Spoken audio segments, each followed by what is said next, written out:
All right. So, hi guys. I'm just here to support the Black lives in Atlanta right now. There's just so much going on, you know. Um, oh, it's sad. It's really sad. It upsets me to where I'm in tears because I just hate to see so many Black people being killed unjustly, just because they are who they are. And for white people to shoot them and hurt them just because they're Black is not okay. And so many years have went by, 1986, 1995, 1920, going backwards. It, our Martin Luther King, Malcolm X, Harriet Tubman, so forth, all those leaders that fought for us. And for so many years, we just say, hey, yeah, things have gotten better. But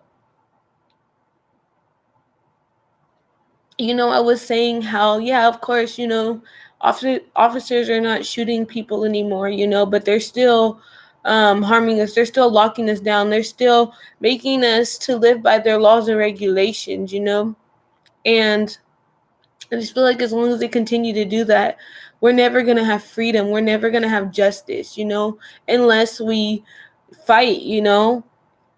Um, Personally, so many times, I'm not in Atlanta, but I face it every day. I face racism every single day. You cannot walk into a store without being bombarded by white people or even Mexicans. You cannot be bombarded with them. You rarely, yes, of course, if we say something about it, they're going to have one Black person come up, while you're there. But it's not where there's a whole bunch of Black people and one white person.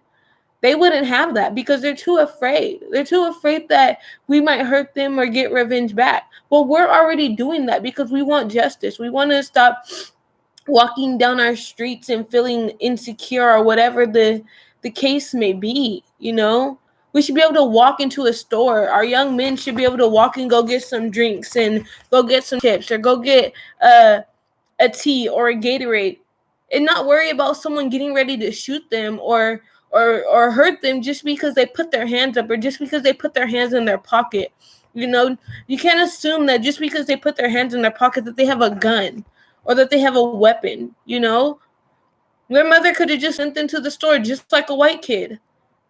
But if a white kid gets into the store, you don't see a white officer pushing down or hurting a white boy. But you see it with the Black men. And we're not just saying this just to say it. Look at the news. Look at reality. Look around us. It's happening. We can't just act like nothing is happening. I've heard a lot of people say that we're not going through it no more and we weren't the ones who lived in racism. No, we're living in racism as we speak right now. And a lot of people just want to ignore it and brush it to the side. Some Black people, they love their white friends. They love their Mexican friends and Asian friends. They don't want to be a part of the Black activism. They don't. Because they don't feel like nothing is going on because they're blinded. But for the people who are actually opening up their eyes and actually taking the time to see and realize what is actually going on around us, those are the ones who are actually speaking up. Whether we're actually physically fighting or whether we're just speaking. We could be all the way around the world and we're speaking because we know what's going on with our people and we know that it's not right. And we don't want to see it happen. So we're using our voices as an opportunity to support our loved ones, to support our Black men who don't deserve to die, who don't deserve to get choked up, who don't deserve to get shot up just because they walk into a store or just because they're walking down the street. There's so many white gangs too. I don't see nothing happening to them. White people act like when you tell them something, they literally use a positive insult. Oh, we love Black people. Black people are amazing. But what the hell are you doing about it? If you love black people so much, why are you hurting them?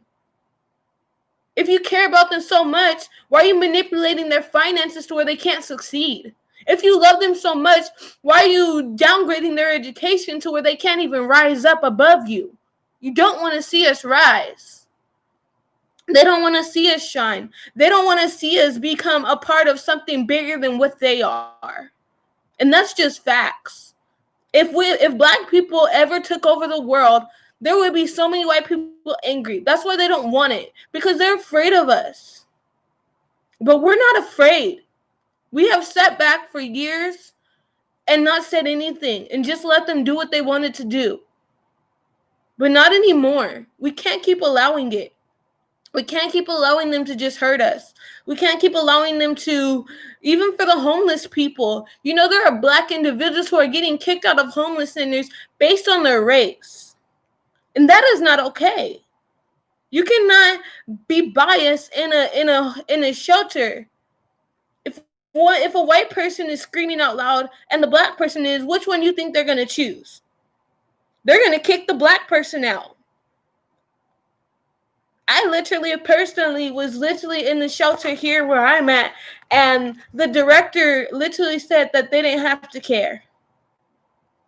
I told the officer, said, "Officer, she is harassing me and hurting me. I haven't been doing nothing but minding my business, and all these white women keep coming to her and telling her problems about me. And they just keep doing the same thing over and over again and ignoring what I'm saying and supporting their own ways." It's the truth. You know? This stuff happens every day. And it starts with things that are nonviolent. It starts with walking into a store. It starts with the Social Security Department. It starts with the mental health.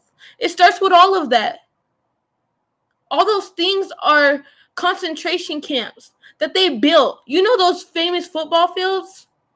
They built those famous football fields to become a concentration camp. You know why people only have one exit? Because they want to hold you hostage.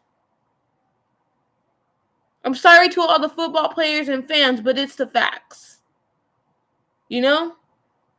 When we learn to wake up and see the truth, then we will see a nation changed. And I'm never going to shut up. I'm never going to sit down. I'm never going to back up. I'm never going to sit at the back of a bus unless I choose to. And if it means that I don't, to prove that they are wrong, then I won't. Because what they're doing is not okay. Controlling apartment complexes and making it to where others are better than you when you're paying the same amount of rent than they are. All of this ties into the same thing: racial discrimination against black people. Wake up.